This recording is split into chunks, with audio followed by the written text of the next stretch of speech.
So, katatapos ko lang maligo, kaya ang nakagawian, magpapahid ako sa mukha ko nitong Himalayan Pink Salt Oil.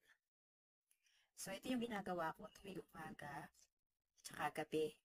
Bali, twice ko siyang ginagamit, umaga at saka gabi. So, nagpapahid lang ako. Ito yung ginagawa ko, toner. So, hindi ako nagtutoner. Ito yung ginagamit ko. Ito yung pinapahid ko sa mukha. So, instead na toner, itong pink Himalayan salt oil ang ginagamit ko na pampahid. Kasi nga, maganda siyang pampahid sa mukha. Dahil matatanggal ay mga, ano mo dyan, mga pekas-pekas mo dyan, melasma. So, ako, meron ako dito tinatanggal. Ito siya. Ayan. So, yan na lang siya. Konti na lang. Sana nga matanggal siya nitong pink Himalayan salt oil. And then yung dito po. Sa side na to, meron ako dyan tinatanggal ito. So tuwing umaga, ako naglalagay nito at saka sa gabi bago ako matulog. Kaya naman pag gabi, naglagay ako nito mga wala pang 30 minutes, parang inaantok na ako. Kasi maganda rin siya. Sa akin ha, effective siya sa akin na pagpaano. Pag naglalagay ako nito sa gabi. So inaantok talaga ako dito. Kaya gusto ko itong gamitin. So yun, ah, gusto ko siya. Nagustuhan ko talaga siya. At saka, oil siya, pero hindi siya malagkit.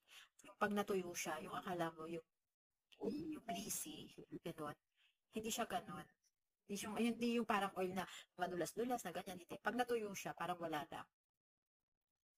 Yan. Kaya gusto ko itong gamitin. So, hindi na ako na-toner kasi nga ito na yung ginagamit ko sa mukha. So, lalagay lang ako sa bulak. Pwede namang sa kamay lang, tapos siyang igaganon mo. Ako, mas gusto ko kasi na cotton yung gamitin ko. Ayan siya. Ganyan na itsura niya kapag nilalagay siya sa mukha. Siyempre, lalagyan ko rin yung liig. So, magpalitan tayo ng bulak. So, basahin ko lang. Yan. So, binasa ko muna yung bulak. Tapos, saka ko siya nilagyan ng baking sugar. Para hindi siya magaspang gamitin yung bulak. Hindi siya magaspang gamitin sa balat.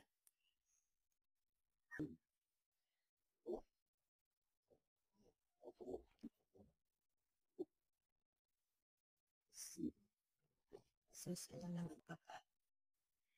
Siyempre, kailangan lagyan natin yung ating liig para pantay siya, di ba? At saka yung buka naman natin kasi, ano to, face and body. Diba? Kaya gusto ko itong mga gamitin mga mi. Ayun. Ito yung gusto ko yung mga mi. Ayan. Ayan, may ganun ako. Dito. Konti na lang siya. Konti na lang. Sana nga matapos siya. And then, syempre, okay. So, so, ito, kamay ko nang gagamitin sa kanya.